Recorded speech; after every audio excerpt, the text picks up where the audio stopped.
Саламатсыздар балдар? Саламатсызбы. Саламат, маңдайыңар жакшыбы? Жакшы.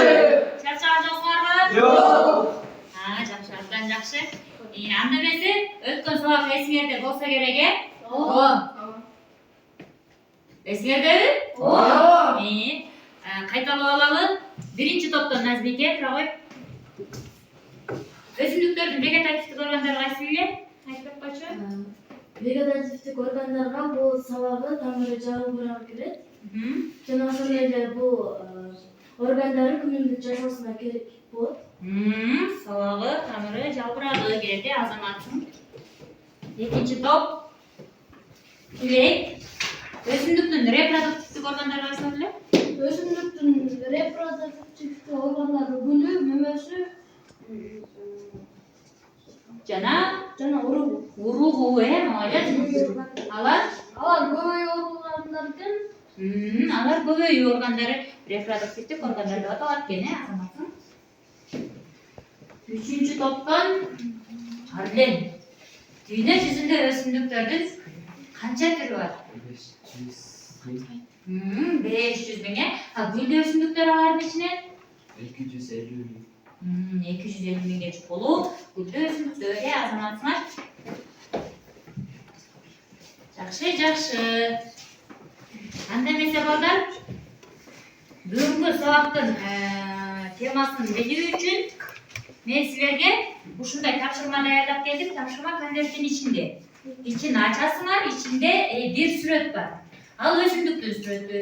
Бул эмне өсүмдүк экенин, кандай өзгөчөлүгү бар экенин изилдеп чыгыш керек. Макулбу? Макул. Келиңер. Биринчи топ, экинчи топ, үчүнчү топ.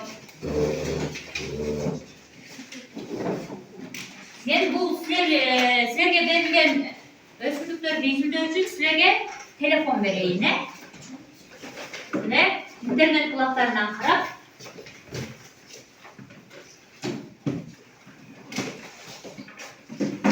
dinlesеңер болот.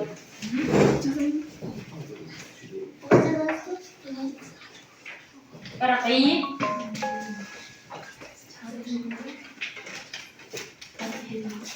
екінші топқа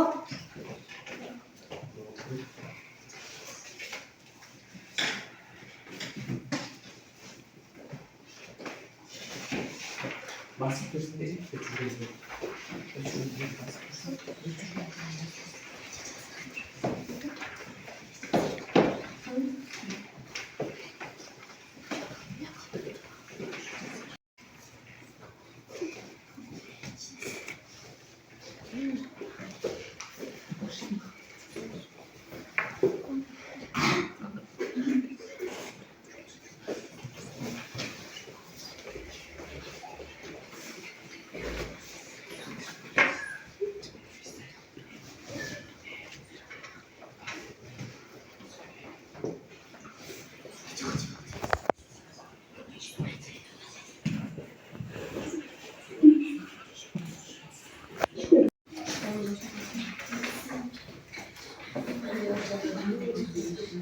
bitti.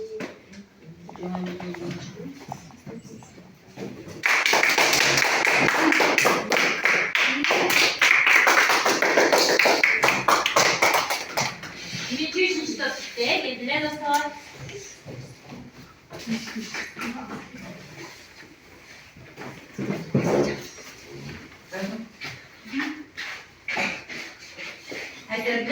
Bu gerekçi bakan dostlar bölümüne. Бул сүрөттөр көрсөтүлгөн өсүмдүктүн аты непентес деп аталат. Непентес негизинен Азиянын тропикалык токойлорунда өсөт. Ал топурактагы азык заттарды өзгөчө азоттун жетишсиздигин, корт кумурскаларды кармап жеп толуктайт. Алардын узундугу 2,5 сантиметрден 50 сантиметрге чейин жетиши мүмкүн. Кумуранын ичинде тамак сиңирүүчү суюктук болот. Кээ бир түрлөрү кичинекей заңын жер семирткич катары колдонуу үчүн аларды ширеси менен өзүнө тартат. Таралышы негизинен түштүк чыгыш Азиянын тропикалык токойлоруна Borнео, Суматра аралдарынын жана Мадагаскарда кездешет. Лаушка кумуралар, сүрөттөгү кумура сымал органдар өзгөргөн эмес, өзгөргөн жалбырактар. Алар курт жумушкаларды кармоо үчүн кызмат кылат. Сугаруу суусу болсо, сугаруу үчүн жамгырдын суусу же дистилденген суу гана сунушталат. Топурагы кургап жетиши керек. Жакшы азаматсыңар. Экинчи топтон Айсек айтып койчу, бул лепендес өсүмдүгүнүн жалбырагынын көлөмү канчага чейин жетет экен? 2,5 сантиметрден 50 сантиметрге чейин жетет экен. 50 сантиметрге чейин жетет экен. 50 сантиметр демек жарым метр, бул абдан чоң көлөмдө болот экен. Азаматсыңар, үчүнчү топко чоңоңор келет. Üçüncü top azamatsınlar değil dağı. Gel ikinci top taska ilgili.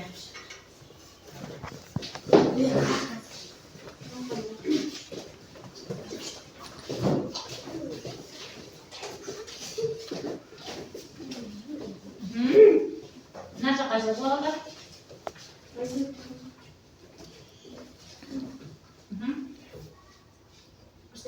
Başlayalım. Бул жырткыч өсүмдүк сундук өсүмдүгү Дросера.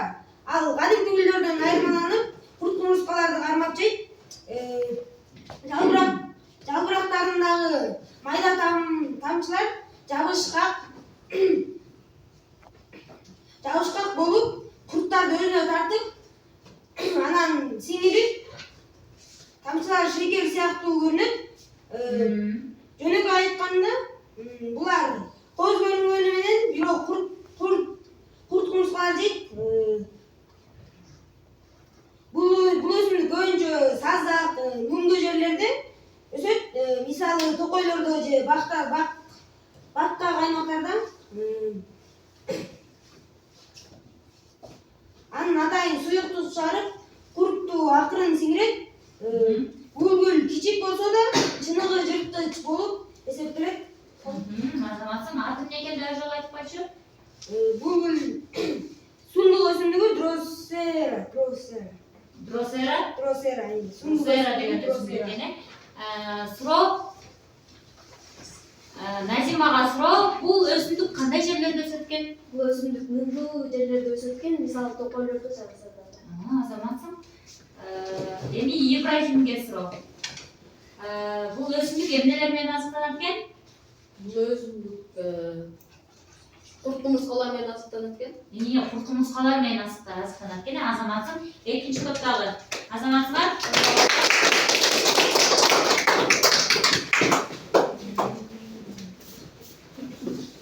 Üçüncü top geldiler.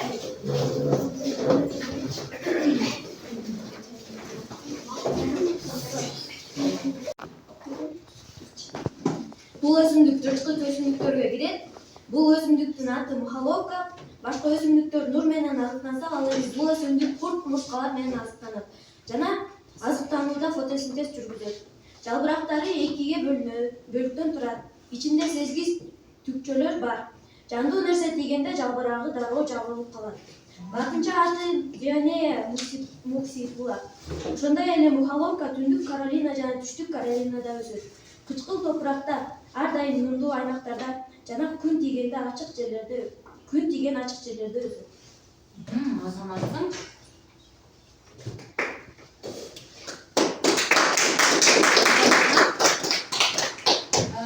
Бул өсүмдүк жөнүндө эми суроо берели. Амир, аталышы эмне экен бул өсүмдүк? Мухалока. Кандай? Мухоловка экен. Мухалока. Экинчи топко мындайча айтканда чымын кармак иштейт. Үчүнчү топко суроо. Айназик. Кандай жерлерде өсөт экен бул? Мухоловка деген кычкыл топурактарда жана нымдуу жерлерде өсөт экен. Азаматсың. Фотосинтез процесси кандай убакта жүрөт экен? Курт кумурскаларды куркумушкалар дегенде. Куркумушкаларды жегенде өсөт экен, азаматыңар отуралы.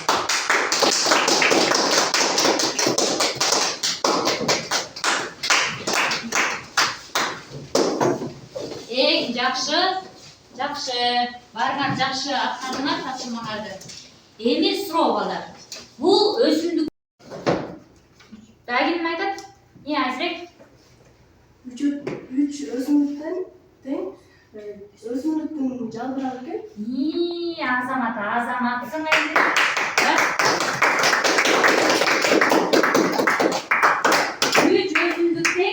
Өсүмдүктүн жалбырагы экен.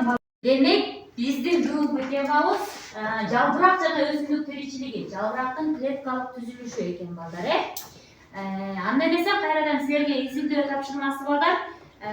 Биринчи топ силерге телефон жана барак. Силер жалбырактын сырткы түзүлүшүндөгү өзгөчөлүгү, өңдөрү бири-биринен эмнеси менен айырмаланат изилдеп чыгасыңар. Түшүндүңөрбү? Экинчи топ силерге ноутбук, силер жалбырактын аткарган кызматы, жалбырактын өсүмдүктүн тиричилигиндеги маанисин, эмне кызмат аткарат, жалбыракта эмне процесстер жүрөт изилдейсиңер. Түшүндүңөрбү балдар? Түшүндүңөр, Силер балдар 3-чү топ. Микроскоп менен иштейсиңер.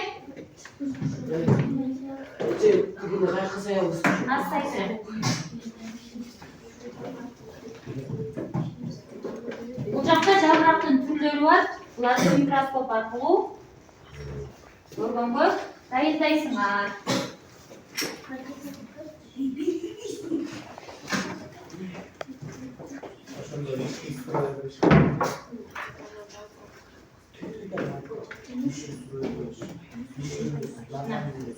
Теке жакын отур.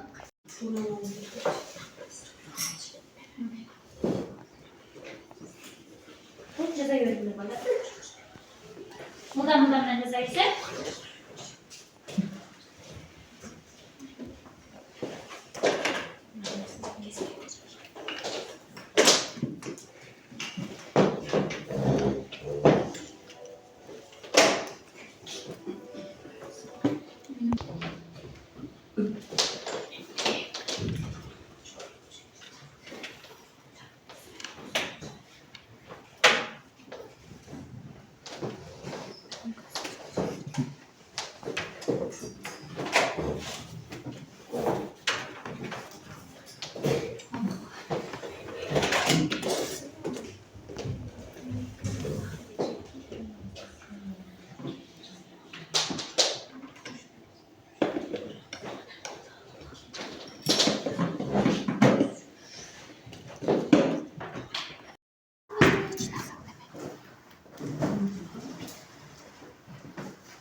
Birinci top, ikinci top puanları mı? Tartışmalarda.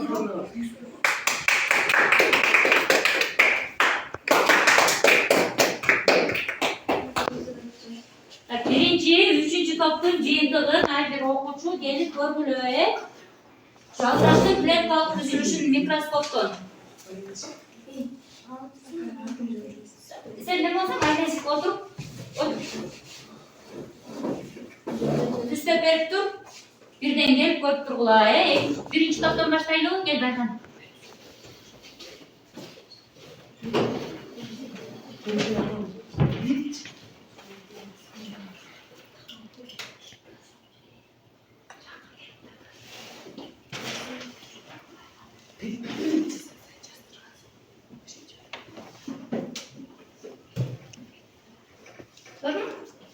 Döndü.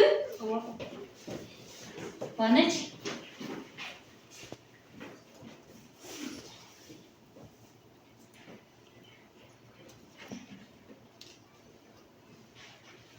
Nazbike.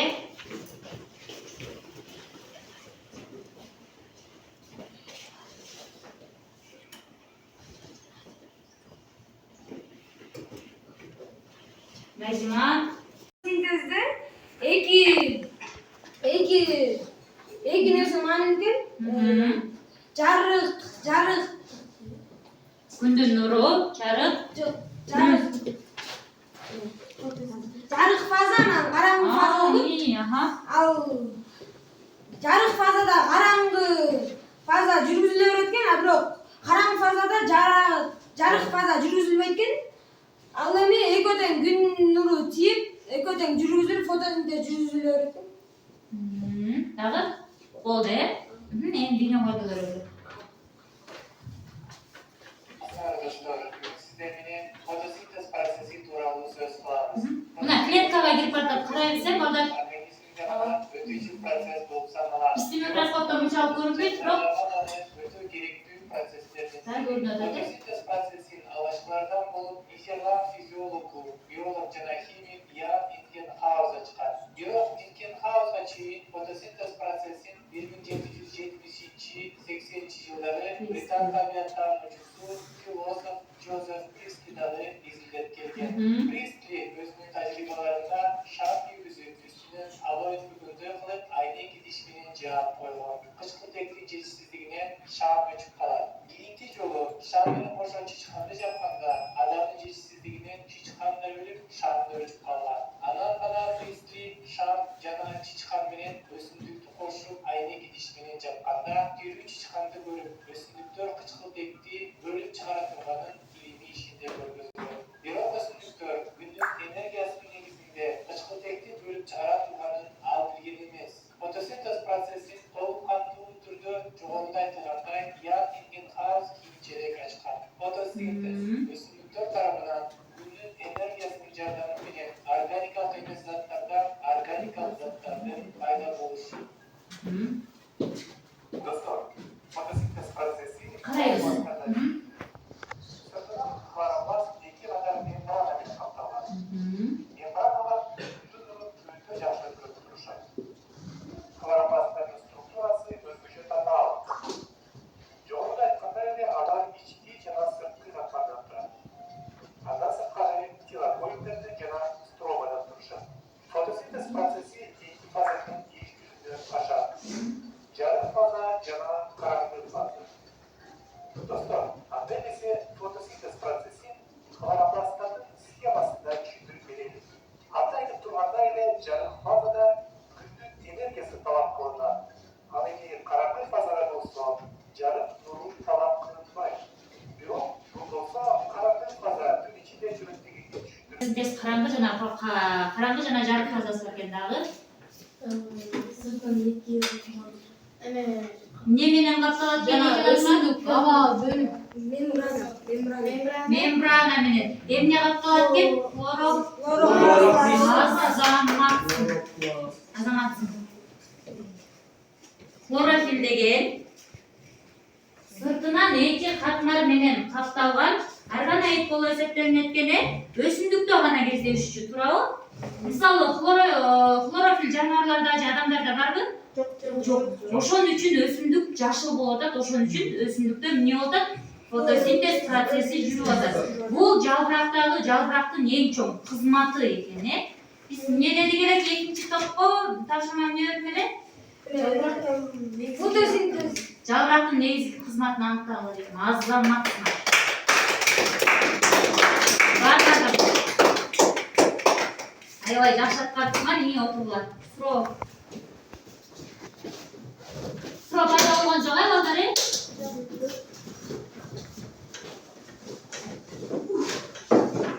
Жакшы, аябай жакшы. Биринчи топтагы аябай жакшы аткардыңар, экинчи топ андан жакшы, үчүнчү топ микроскоп менен андан дагы жакшы иш алып бардыңар. Микроскопторду алып салгыла, балдар, Азыр анда эмесе балдар, акыркы тестибизди аткарып, бүгүнкү теманы кандай түшүнгөнүңөрдү билип алалы. Биринчи партадан баштай берелиз, биринчи топтон. Ким келет? Мен койгон.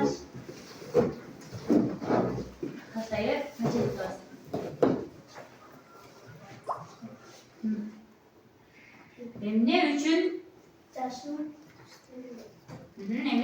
жашыл түсте болот.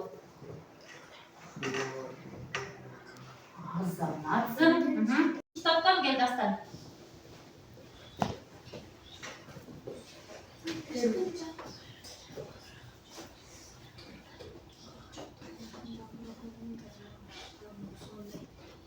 Ландыш. Қандай екен? Қарасаң мына жалбырағы. Шындай бар ма? Жоқ. 9. Үшінші топтан Ибрахим. Жақсы ойлан. Алманың жалбырағын тарамыштарын соғандай деді де алманың жалбырағын. 9 мал сызықты, анан тор чоғы дейді. Жақсы ойлан.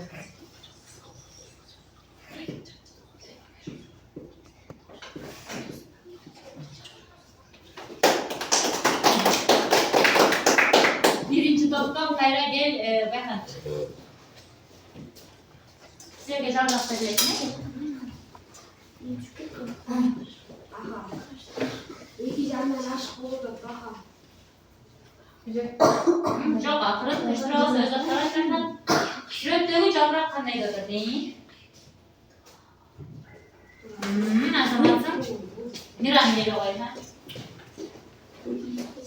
Бұл қайсы өзіңді бұ? Ветеран була. Бас, Жақшы. ой, бас еді ол. Азаматсың. Үшінші топтан. Кел, әді. Байқамға да Өте. Саханаға да емес.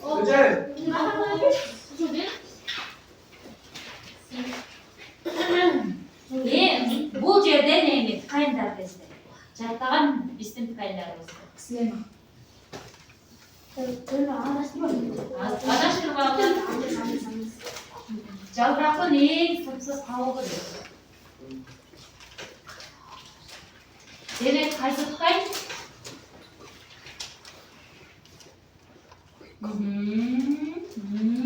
Азамат. Демек бірінші топтан келмәйсің.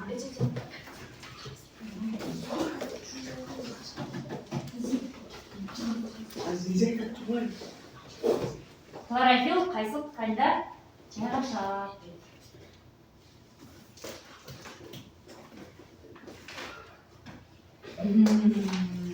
Мамы жатқан ергені. Екінші топтан келет, сілек.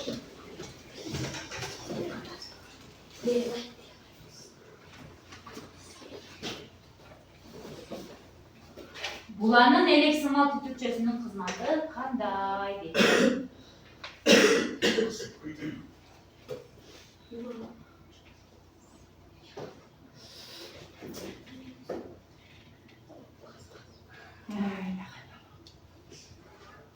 Органикалық заттарды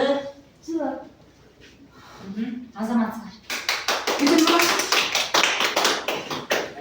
Дайырақ от тұр, кел Малика.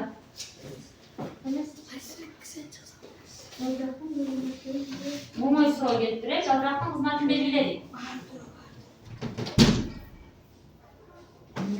Азаматсыңар.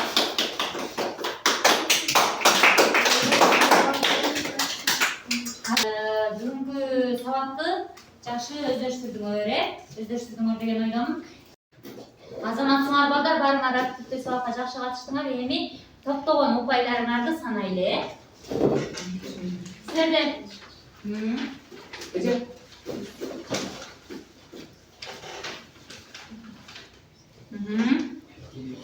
үшінші топ.